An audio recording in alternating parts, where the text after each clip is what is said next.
नमस्कार दोस्तों, मैं रणवीर सिंह स्वागत करता हूँ फिर से आप सभी का आपके अपने परिवार रेम्बा क्लासेज में। तो दोस्तों, हम लोग जैसा कि रिवीजन के तहत चल रहे हैं, रिवीजन कर रहे हैं करंट अफेयर, तो उसके तहत नोबेल पुरस्कार को एक बार रिवाइज कर लेंगे फटाफट। रैपिड फायर होगा ये, और सारी महत्वपूर्ण चीज़ें जिससे प्रश्न में आप जो है देखने को प्रश्न मिल जाते हैं आपके एग्जाम में। और कोई भी आप एग्जाम दे रहे हैं, UPP, UPSI, RO, SSC, GD, जो भी आप आगामी एग्जाम देंगे आता जरूर है ना। तो एक अंक पक्का समझिए, तैयार कर लीजिए, सभी एग्जाम के लिए महत्वपूर्ण है, इसमें कोई हमें संदेह नहीं होना चाहिए। तो वीडियो काफ़ी इंपॉर्टेंट है, एंड तक देखिए। चलिए शुरू करते हैं बिना समय गंवाए, शुरुआत करते हैं शुरू से। अगर हम बात करें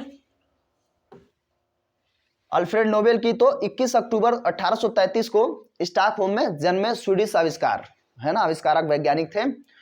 तो स्वीडन से बिलोंग करते थे। हमारे यहाँ तो देखिए जब चार्टर्ड एक्ट आ रहा था तब इनका जन्म हुआ था।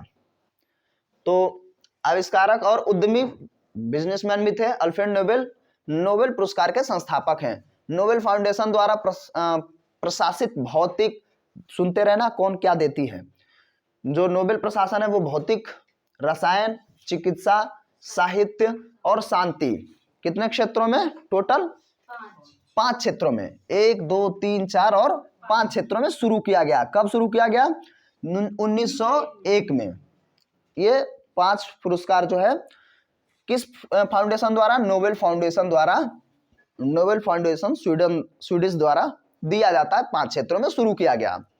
जबकि अल्फ्रेड नोबेल की स्मृति में, उनके याद में एक और बढ़ाया गया अर्थशास्त्र के मामले में। कई बार पूछता है कि अर्थशास्त्र में कब बढ़ाया गया, कब से अर्थशास्त्र पे हम नोबेल पुरस्कार देखते हैं, देना शुरू किया गया था। तो इसकी स्थापना स्वेरिजेस रिस्क बैंक, यानी कि स्वीडन का केंद्रीय बैंक है वो, स्वेरिजेस रिस्क बैंक ने 1968 में की थी स्थापना, उनकी स्मृति में। अर्थशास्त्र का नोबेल पुरस्कार पहली बार 1969 में दिया गया था। स्थापना 1968 में, 69 में दिया गया। 1901 से नॉर्मल 5 जो क्षेत्र में है वहां से पुरस्कार शुरू हो जाती हैं, है ना। जब हम भारत में बात करते हैं तो कहते हैं कि भैया आप जो है 1901 में शुरू किया गया था, 12 साल जोड़ लीजिए। कब मिला था? हाँ, नोबेल पुरस्कार एशिया में रविन्द्रनाथ टैगोर जी को, है ना, साहित्य के गीतांजलि के लिए। फिलहाल हम इस बार के बारे में चर्चा करेंगे 2023 में जितने भी पुरस्कार दिए गए हैं, जो हम देख सकते हैं। याद हमें जो करना चाहिए, अर्थशास्त्र का नोबेल पुरस्कार 2023 में अगर देखें तो 9 अक्टूबर 2023 को स्टॉकहोम स्वीडन स्थित the royal Swedish academy of science, है ना, द्वारा वर्ष 2023 हेतु अर्थशास्त्र का नोबेल पुरस्कार दिया गया है। ठीक है ना, इसकी घोषणा की गई है। यह पुरस्कार दिया किसको गया है? तो क्लॉडिया गोल्डिन को प्रदान किया जाएगा, क्लॉडिया गोल्डिन को। ठीक है ना। अब हमें याद करना है, चूंकि ऐसा नहीं कि बस हम पढ़ते चलेंगे, हम लोग साथ में याद करेंगे कुछ न कुछ अपना इसमें देख करके। तो 2023 का नोबेल पुरस्कार अर्थशास्त्र के क्षेत्र में, किसके क्षेत्र में? अर्थशास्त्र के क्षेत्र में। तो अर्थशास्त्र में के क्षेत्र में सोना सबसे ज्यादा इंपॉर्टेंट भाई, अर्थव्यवस्था के लिए, अर्थशास्त्र के लिए है। हो गया, अब नहीं बोलेंगे आप लोग।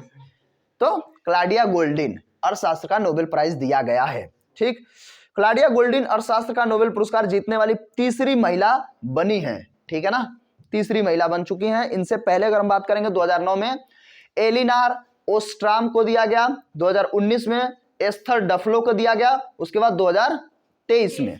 ठीक है ना, 9, 19 और 23 में तो 2 महिलाएं जिसमें एलिनार ओस्ट्राम, एस्थर डफलो को दे दिया जा चुका है, और इस बार गोल्डिन को दिया गया है, क्लॉडिया गोल्डिन को।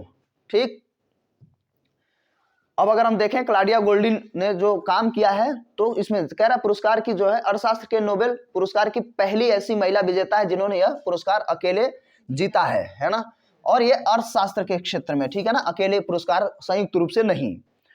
जबकि पहली 2 महिला विजेताओं ने यह पुरस्कार संयुक्त रूप से जीता था, अकेले नहीं। ठीक है ना। उल्लेखनीय है कि क्लॉडिया गोल्डिन अमेरिकी अर्थशास्त्री एवं अमेरिका के हार्वर्ड यूनिवर्सिटी की प्रोफेसर हैं। उन्होंने महिलाओं के संदर्भ में श्रम बाजार के परिणामों के बारे में हमारी समझ को उन्नत करने के लिए यह पुरस्कार उन्हें प्रदान किया गया। फिर से पुनः समझिए किसकी वजह से काम क्या है? महिलाओं के संदर्भ में श्रम बाजार, है ना, के परिणामों के बारे में हमारी समझ को और ज्यादा विकसित करने का काम किया, समझाने का काम किया, जिसकी वजह से इन्हें नोबेल प्राइज दिया गया। किस क्षेत्र में? अर्थशास्त्र में, है ना। उन्होंने कई सदियों की अवधि में महिलाओं की आय और श्रम बाजार में उनकी भागीदारी से संबंधित पहला व्यापक विवरण प्रदान किया, काफी रिसर्च के उपरांत। और 1990 में इनकी एक पुस्तक प्रकाशित हुई थी जिसका शीर्षक क्या रहा? Understanding the gender gap and economic history of American women, ठीक है ना। तो ये इनकी पुरानी पुस्तक थी जो 1990 में प्रकाशित हुई थी। वर्ष 2021 में प्रकाशित अपनी पुस्तक करियर एंड फैमिली में उन्होंने लैंगिक आय अंतराल को समाप्त करने में महिलाओं की शताब्दियों लंबी यात्रा की लेखा जोखा के बारे में बताया था, ठीक है ना, करियर एंड फैमिली में। तो हमारा जो है पहला पुरस्कार हो गया खत्म। एक ही महिला को मिला है इस बार, है ना, तीसरी है वो, ठीक। नाम क्या हो जाएगा? क्लाउडिया गोल्डिन, अमेरिकी हैं, हार्वर्ड यूनिवर्सिटी की प्रोफेसर। अब हम शांति में बात करेंगे, शांति से एकदम।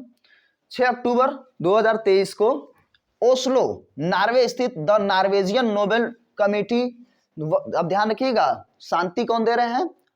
द नॉर्वेजियन नोबेल कमेटी, यानी ओस्लो से दिया जा रहा है ना।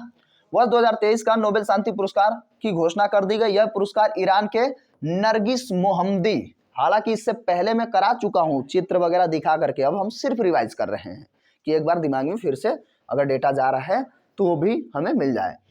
तो नरगिस मोहम्मदी को दिया गया है। और क्यों दिया जाएगा? क्योंकि वहां भी वो, चूंकि एक तो वहां ईरान में बड़ी समस्या है महिलाओं पे स्पेशली, तो उस पे वो काम करेंगे, नरगिस मोहम्मदी। तो हाँ, वो तो भारत के जब हमारे यहाँ मिला था। तो उन्हें यह पुरस्कार ईरान में महिलाओं के उत्पीड़न के विरुद्ध लड़ाई और सभी के लिए मानवाधिकारों एवं स्वतंत्रता को बढ़ावा देने के लिए उनके प्रयासों के लिए दिया गया था। तो महिला अर्थशास्त्र में भी और महिला इसमें भी, और ईरान की महिला याद करना यहां भी आसान है। नाम क्या है? नरगिस मोहम्मदी, है ना। तो एक तो देखिए, चलिए मुस्लिम नाम है, इससे भी आप चाहें 2-3 तरीके हैं। मुस्लिम नाम है तो उससे याद कर सकते हैं कि ईरान में समस्या थी तो उन्होंने उसके हक के लिए लड़ा, जैसे मलाला यूसुफजई को दिया गया, है ना, जो सबसे कम उम्र की महिला थी उस समय। तो पाकिस्तान में दिया गया था, भारत और पाकिस्तान में दोनों को एक साथ संयुक्त रूप से दिया गया था। तो ऐसे ही यहाँ पे तो इस तरीके से कह सकते हैं महिलाओं के अधिकार के लिए। नहीं तो अगर आपको जीके में थोड़ा सा पहले से स्टैटिक जीके याद है तो वह भारतीय महिला, प्रथम भारतीय महिला अभिनेत्री जिन्हें राज्यसभा का सांसद चुना गया था, मनोनीत किया गया था, नरगिस दत्त। तो वो भी मुस्लिम थे तो उन्होंने भी पहला काम किया था। तो अगर इस तरीके से याद कर पाए तो नरगिस मोहम्मदी से भी याद हो जाएगा, है ना। तो महिला है और वो पहली बार संसद में गई हैं, तो ऐसे महिला ही पहली बार, चूंकि वहां ईरान में महिलाओं को स्वतंत्रता वाली बहुत बड़ी बात हो गई कहना ही। तो मुझे तो इस तरीके से याद है नरगिस दत्त की वजह से, तो नरगिस मोहम्मदी। तो अगर आप याद कर पाए, दोनों तरीका है, याद हो जाएगा। यह पुरस्कार ईरान में महिलाओं के उत्पीड़न हो गया। अगर हम देखें तो नरगिस मोहम्मदी एक मानवाधिकार कार्यकर्त्री एवं स्वतंत्रता सेनानी है ना। जो कार्यकर्ता होता है तो उसका ये क्या हो जाएगा? स्त्रीलिंग, कार्यकर्त्री, ठीक है ना। स्वतंत्रता सेनानी है। नोबेल पुरस्कार की घोषणा के समय नरगिस दत्त कहां थी? जेल में, ठीक है ना। नरगिस मोहम्मदी नोबेल शांति पुरस्कार जीतने वाली विश्व की 19वीं तथा ईरान की दूसरी महिला है, ये याद रखेंगे। इनके पूर्व वर्ष 2003 में ईरान की शिरीन अबादी, अब स्टैटिक यहां से बन जाएगा कि सबसे पहली ईरान की महिला जिन्हें नोबेल प्राइज दिया गया, तो शिरीन अबादी नोबेल शांति पुरस्कार उन्हें दिया गया था, पहली ईरानी महिला बनी थी। अब हम बात करेंगे साहित्य के क्षेत्र में। अर्थशास्त्र क्लाउड गोल्डिन, है ना। दूसरा शांति नरगिस मोहम्मदी। अब हम बात करेंगे साहित्य, बस एकदम रटते जाओ, अब एग्जाम में टाइम है नहीं। साहित्य के क्षेत्र में नोबेल पुरस्कार 2023, 5 अक्टूबर 2023 को स्टॉकहोम स्थित द स्वीडिश एकेडमी द्वारा साहित्य का दिया गया। स्वीडिश एकेडमी देती है, कई बार पूछता है कि कौन देता है, कौन सा पुरस्कार, ये याद रखेंगे। तो इसमें हम बात करेंगे, इसमें जो नोबेल पुरस्कार 2 लोगों को दिया जाएगा। नॉर्वेजियन लेखक हैं जान ओलाव फासो, नहीं एक ही है ना, 2 लोग इसमें भी नहीं है। तो साहित्य में नोबेल पुरस्कार दिया गया है, नाम क्या है? जान ओलाव फासे। ठीक, उन्हें यह पुरस्कार उनके अभिनव नाटकों एवं गद्य के लिए प्रदान किया गया है जो अनकही भावनाओं को आवाज देते हैं, है ना। तो इनको कैसे याद करेंगे भाई? ये नॉर्वे के ही लेखक हैं, है ना, नॉर्वे के लेखक हैं। इनका नाम है जान ओलाव फासो। ठीक है, फासे फासे कैसे याद करेंगे? अगर आप थोड़ा बहुत पहले से मुंशी प्रेमचंद्र को जानते हैं, मुंशी प्रेमचंद्र की एक बड़ी बढ़िया आकृति रही है पूस की रात उपन्यास। पूस की रात में मान लीजिए आग वाली बात थी ना, झबरा और वो दोनों परेशान थे। तो आमतौर पर जब उसमें पूस की रात, पूस मतलब सर्दी होता है, तो उसमें अलाव चाहिए होता है, अलाव चाहिए होता है आग सेकने के लिए, है ना। और ये जो अलाव और ये पूस की रात बात हो रही है, किसमें बात हो रही है? साहित्य में ना, मुंशी प्रेमचंद्र। कम से कम अपने अपने जी के तो हम रिलेट कर सकते हैं भाई, आप भूलेंगे नहीं इस तरीके से। तो बस इससे याद रहेगा जान अलाव फासे, ठीक है ना। बाकी और भी तरीके हैं, मुझे ये अभी ठीक लगा है, कम से कम इस तरीके से आपके दिमाग में रहेगा डेटा। सिंपल तरीके से आप पढ़ लेंगे सपाट तो सपाट चला भी जाएगा, है ना। घर्षण बनाइए ज्यादा से ज्यादा, तो ऐसे याद रहेगा अलाव। ठीक, उसकी रात, इससे मैं समझ में आ गया कि ये तो साहित्य की बात है ना, तो साहित्य में नोबेल पुरस्कार दे दिया गया।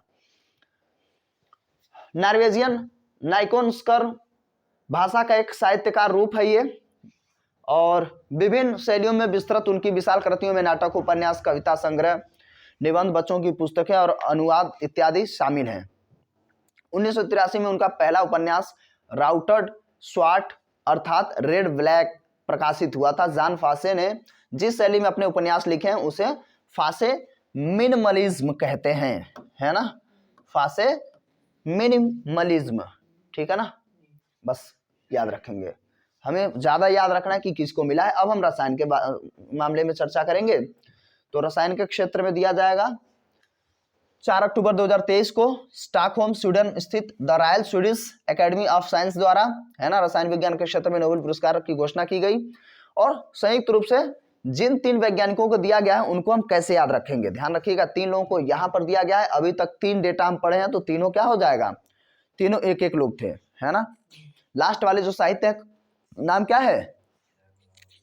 जान ओलाव फासे, याद रहेगा। ओलाव अलाव अलाव अलाव मतलब आग सेकना, ठंड है भाई हमारे यहाँ।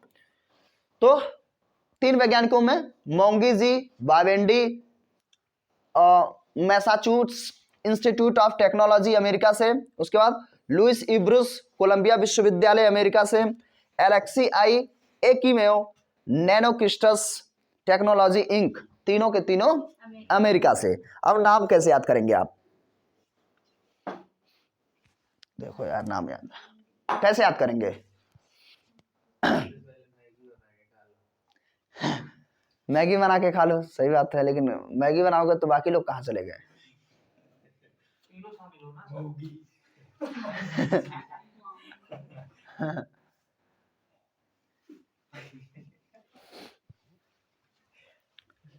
और ये चर्चा किस में हो रही है?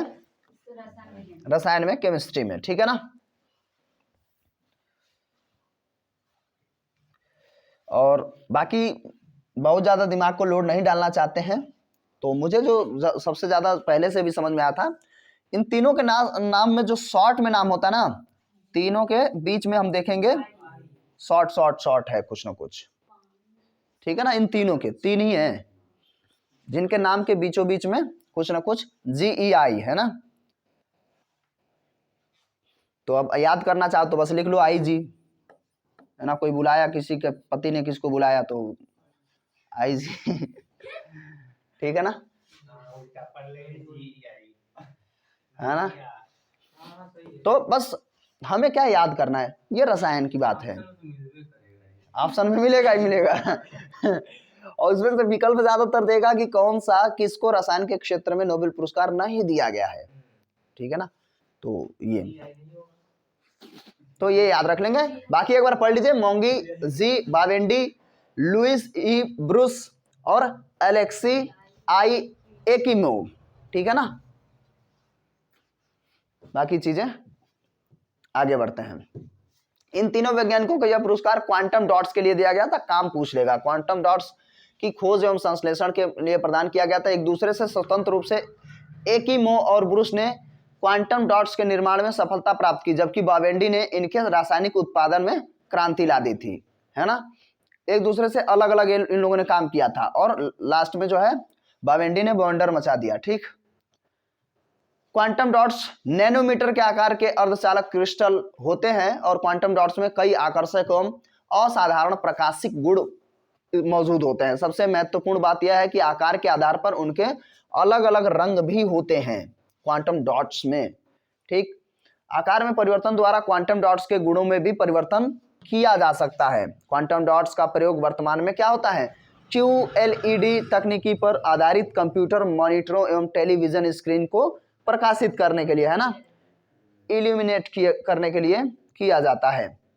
इनका प्रयोग LED लैंप में भी किया जाता है। साथ ही ये रोगी के शरीर में ट्यूमर वाले ऊतकों को हटाने में अपने स्वच्छ प्रकाश से चिकित्सकों का मार्गदर्शन करते हैं। बड़ा साफ साफ क्रिस्टल दिखेगा एकदम से, ठीक है ना।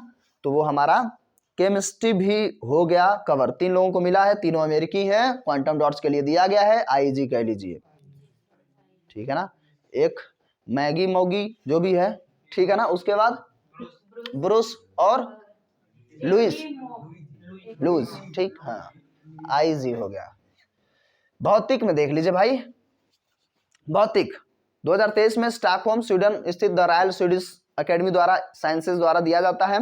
भौतिक विज्ञान के क्षेत्र में नोबेल पुरस्कार की घोषणा इसने की है और ये पुरस्कार भी 3 लोगों को दिया जाएगा। उसमें जो है देखिए, पियरे एगोस्टिनी, ये America Ohio State University America से हैं। Ferenc Krausz Max Planck Institute of Quantum Optical Germany से। एनी एल हुइलियर, ये ल्यून विश्वविद्यालय स्वीडन से। तो स्वीडन, जर्मनी और अमेरिका से, ठीक है ना। तो ये तो पियरे वाला तो आसानी से याद हो जाएगा, मैडम क्यूरी, पियरे क्यूरी, ठीक है ना। तो पहले से दिया गया है। हालांकि भौतिक क्षेत्र में हम देखेंगे वो उन लोगों को तो यूरेनियम अलग अलग काम के लिए, पियरे क्यूरी को 2 बार दिया गया था। तो एगोस्टिनी, फ्रैंक क्राउज और एनी एल हुइलियर, तो कैसे याद रखेंगे, याद हो जाएगा ना, नाम अच्छे हैं, कोई दिक्कत तो नहीं है। भौतिक के क्षेत्र में तब बढ़िया, जब याद हो गया तो दिमाग नहीं लगाना है। भौतिक के क्षेत्र में कितने लोगों को दिया गया है, 3। पहला नाम क्या है, पियरे एगोस्टिनी, फेरेंक क्राउज, है ना, क्राउज और एनियल हुइलियर। अगर ऐसे ही याद हो गया तो एनियल, हाँ, एनियल्स कहते हैं। चलो, अगर याद हो गया तो बहुत अच्छा, दिमाग क्यों लगाया। अब हर बार ट्रिक ही बनाए तो ठीक थोड़ी है, याद रखेंगे। वैसे बाकी तो 3 याद रख लीजिए, बाकी तो चीजें हम लोग धीरे धीरे कहीं ना कहीं रिलेट कर लिए हैं।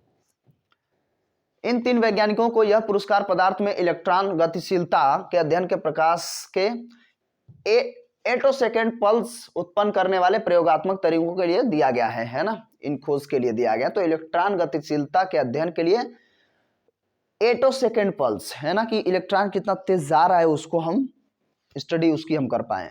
तो एटोसेकेंड पल्स किसके लिए, इलेक्ट्रॉन गतिशीलता को पढ़ने के लिए।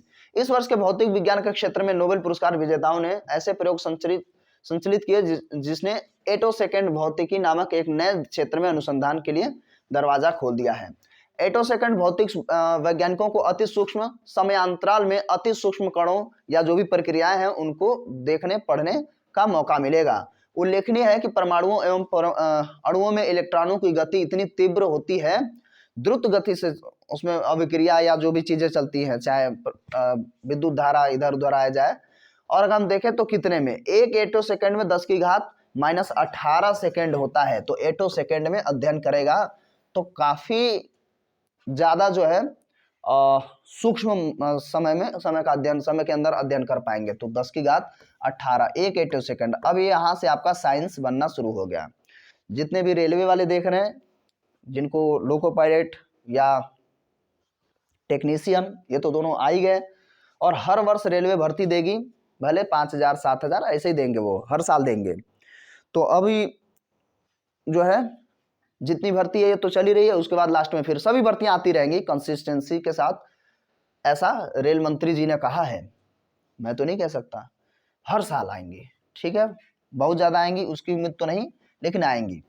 तो साइंस वाले एकदम याद रखेंगे भाई। अब ये भी प्रश्न बनेगा, एक एटो सेकेंड बराबर कितना समय होता है, तो 10 की घात माइनस 18 सेकेंड, है ना।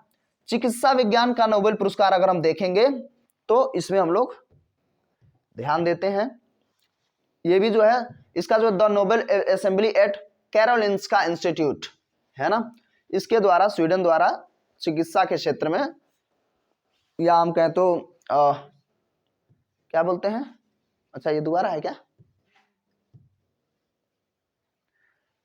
मेडिकल चिकित्सा के क्षेत्र में दिया जाता है।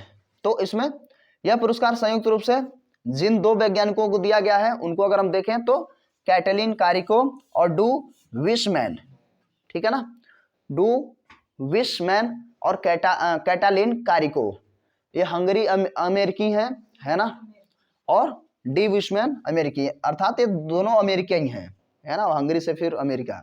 तो कैटालिना कारिको किसके क्षेत्र में दिया गया है, चिकित्सा के क्षेत्र में। कुछ झूठ मूठ की कहानी बताया जाए जिससे याद हो जाए, या याद हो जाएगा। देखिए कैटलिन से तो आप याद रख लीजिए कैट, बिल्ली। इसके लिए थोड़ी कहानी समझिए। नोबेल सॉरी अभी क्या हुआ था, चाइना से शुरू हुआ था, क्या चाइना से क्या शुरू हुआ था, कोरोना।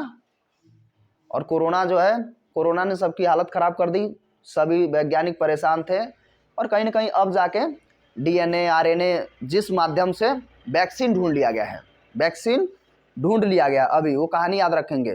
तो जो चमगादड़ होती है उसको अंग्रेजी में बैट कहते हैं, तो उसी का समकक्ष हम कैट कह लेंगे, बैट कैट साउंड सिमिलर है ना। तो अब कैट को भी जब कोई समस्या होगी तो क्या होएगा, उसको भी, यहाँ देखिए वैक्सीन ऐसा लग रहा है कुछ इस टाइप का, विशमैन है तो आप इससे याद रख लीजिए, बस साउंड हमारा मिलना चाहिए, किस क्षेत्र में, चिकित्सा के क्षेत्र में, है ना। तो कैट विशमैन एक साथ याद रख लीजिए, बस ऐसे याद हो जाएगा, वो कहानी थोड़ा रहेगा ना तो याद हो जाएगा। ऐसा जरूरी नहीं कि कुछ जादू की पुड़िया ला रहा हूँ मैं, बस दिमाग को थोड़ा सा इधर उधर से दिमाग काम कर जाता है, और ये कहानी सुनते रहेंगे तो चीज़ें वास्तव में, ऐसे मैं खुद भी याद करता हूँ, ऐसे वहाँ पे आप आसानी से आंसर तक पहुँच जाएंगे। वैक्सीन विशमैन लगेगा, अरे हाँ ठीक है मिल गया, और बैट चमगादड़ तो कैट कैटलिना हो गया, बाकी जगह कहीं नहीं ऐसा नाम, तो हमारा चिकित्सा भी हो गया। दोनों को किस लिए दिया गया है, कोविड-19, ठीक है, काम वही और हमारा भी काम वही, याद करना हो गया। अब वहाँ पे जो भी mRNA और nRNA जो चर्चा कर रहा था मैं, वो सब यहाँ पे मिल जाएंगे देखने को। तो अब इससे क्या हुआ, हमारा जो कहानी बताएं उससे भी हमारा काम हो गया और हमारा आंसर भी हो गया। तो इन वैज्ञानिकों ने कोविड-19 के विरुद्ध प्रभावी mRNA टीकों के विकास में महत्वपूर्ण भूमिका निभाई है। इन दोनों वैज्ञानिकों को यह पुरस्कार न्यूक्लियोसाइड आधार पर संशोधनों से संबंधित उनके खोजों के लिए और कोविड-19 के लिए mRNA टीका जो बनाया गया है उसके लिए नोबेल दिया गया है। mRNA अर्थात मैसेंजर, है ना, जो M होता है उसका मतलब मैसेंजर होता है, कई बार फुल फॉर्म पूछता है ना, तो मैसेंजर राइबोज न्यूक्लिक एसिड, ठीक है ना, और डीएनए का डीऑक्सी राइबोज न्यूक्लिक एसिड जानते ही हैं। तो और मैसेंजर नाम का आरएनए, मतलब मैसेंजर आरएनए से इन लोगों ने काम किया है। तो जो आनुवांशिक सूचना का जेनेटिक जो इंफॉर्मेशन है उसका वहन करता है, नाम ही है मैसेंजर, मतलब यहाँ से वहां तक सूचना पहुंचाना। तो अन्य टीकों की तरह mRNA टीके भी एंटीबॉडी का उत्पादन करने के लिए प्रतिरक्षा प्रणाली को सक्रिय करने का प्रयास करेंगे और जिससे किसी जीवित विषाणु के संक्रमण से मुकाबला करने में मदद मिलेगी। ठीक, वैक्सीन का काम ही है, आपको बता देगा। वैक्सीन मतलब मैं बताया था कि ये क्या होता है, एंटीजन क्या होता है, एंटीबॉडी क्या होती है, मैं शायद वीडियो अपलोड किया हूँ। अब तो समय नहीं, इतना एग्जाम आ गया पास में, तो हम उस पर चर्चा नहीं कर पाएंगे, नहीं तो मैं समझाया हूँ कैसे वैक्सीन क्यों बनता है, वैक्सीन क्यों, किस तरीके से हम बना पाते हैं और क्यों वैक्सीन बनाने में टाइम लगता है, क्योंकि एंटीजन फिर एंटीबॉडी बनाई जाती है, तो वो चीज़ें होती हैं। हालांकि ज़्यादा एंटीजन होना नुकसानदेह होता है हमारे लिए बॉडी के अंदर। तो अन्य टीकों की तरह ये हो गया हालांकि जहां अधिकांश टीके प्रतिरक्षा प्रणाली से प्रतिक्रिया उत्पन्न करने के लिए कमजोर या मृत जीवाणु विषाणु का उपयोग करते हैं। लीजिए, मैं इसमें आपको मिल ही गया। जब हम किसी वैक्सीन को बनाते हैं तो सामान्यतः हमें जेरोक्स रखना होता है, मतलब या तो जो जीवाणु विषाणु है उसकी फोटो कॉपी, मतलब अधमरा या लगभग मरा मरा सा इंजेक्ट करा दिया जाता है। जितने लोगों को कोविड का जो है वैक्सीन लगा, सब लोग कुछ ताकतवर थे, जिनको कुछ नहीं हुआ, बुखार उखार भी हल्की फुल्की नहीं, इस सब ने जो है सबको पैरासीटामोल दिया गया था, पेन किलर दिया गया था। मैं तो भाई कम से कम 24 घंटा मेरी हालत खराब थी, सर दर्द एकदम से फट रहा था, बुखार इतनी गंभीर। क्यों? क्योंकि इंट्रोड्यूस हुआ बॉडी में ना, तो वो जो वैक्सीन था, तो वैक्सीन में क्या होते हैं, वही वायरस होते हैं, वही बैक्टीरियाज होती हैं जो बॉडी में जाती हैं। तो हमारा जो WBC है वो काम करता है, उसे लड़ने के लिए काम करता है। तो कई बार हम खुद बीमार पड़ जाते हैं, लेकिन उसे जानकारी हो जाती है कि भाई ये तलवार से लड़ रहे हैं, तो हमें तलवार से तैयार रहना है, या तलवार से बढ़िया कोई है नहीं। पता चला उसको पता ही नहीं है WBC को। WBC के भी 5 पार्ट हैं, मैं बताया था, उसकी फिर कभी चर्चा करेंगे, कौन क्या करता है सबका, विषाणु का अलग, जीवाणु का अलग, हर चीज का अपना अपना अलग काम है। WBC शरीर का सैनिक, बस इतना याद रखिए, उसको सैनिक है वो। तो जब कोई बाहर से रोगाणु आता है, एंटीजन, तो वो क्या करता है, उसको देखता है कि अच्छा ये ऐसा है, तो उसके जैसा ही अपनी तैयारी कर लेता है। वो लाठी लेके आया तो लाठी से लड़ेगा, और अगली बार पता चला लाठी के लिए तैयार है, वो लेके आ गया मशीन गन। अब ये लाठी वाला क्या कर लेगा? तो अब क्या कर दिया जाता है, बिगड़ी हुई मशीन गन के साथ अधमरा सैनिक भेज दिया जाता है। मतलब क्या करते हैं, उसका कमजोर या मृत जीवाणु। लेकिन इसको पता चल जाता है कि यार लाठी फेंको उधर, मशीन गन तैयार करो बढ़िया वाली, तो वो एंटीबॉडी बन जाता है। एंटीबॉडीज हमारी बॉडी में एंटीजन के रूप में, ये एंटीजन के रूप में हमें इंट्रोड्यूस कराने होते हैं बॉडी के अंदर कि देखो ऐसा है। आपकी बॉडी सब कुछ कर लेती है खुद ही, ठीक है ना, लेकिन उसे पहले तैयार करना पड़ता है, उसे बताना पड़ता है। जैसे हम एंटीवेनम बनाते हैं जहर के लिए, सांप वाप के जो भी होते हैं, तो घोड़े के जहर का घोड़े के अंदर बनाया जाता है, उससे हम बनाते हैं, है ना, एंटीवेनम जो होता है, क्योंकि उसकी बॉडी ज़्यादा उपयुक्त होती है उसके लिए। तो धीरे धीरे इंजेक्शन लगाया जाता है उस सांप के जहर का, तो वो एंटीजन के रूप में वहाँ होता है। बाद में अंदर उसकी बॉडी, जो उसका ब्लड है, वो एंटीबॉडी के रूप में काम करता है। फिर उससे सीरम निकाल लिया जाता है। सीरम का मतलब, अगर सीरम का है तो WBC निकाला जाता है, बस ये समझ लो। आजकल डॉक्टरी भाषा में इस्तेमाल करते हैं ना कि सीरम इस्तेमाल कर लिया, उसको अलग अलग देखेंगे, डब्बी रहेगी, वो लेके जाते हैं ब्लड चेक करने। चलिए, तो ये अलग है। ये क्या करेगा, mRNA टीके अनुवांशिकी सामग्री का मात्र एक अंश ही प्रयोग करेगा और पूरा तैयार कर देगा। वस्तुतः एक विषाणु प्रोटीन इसमें हाँ होता है, काम हो जाता है, खत्म।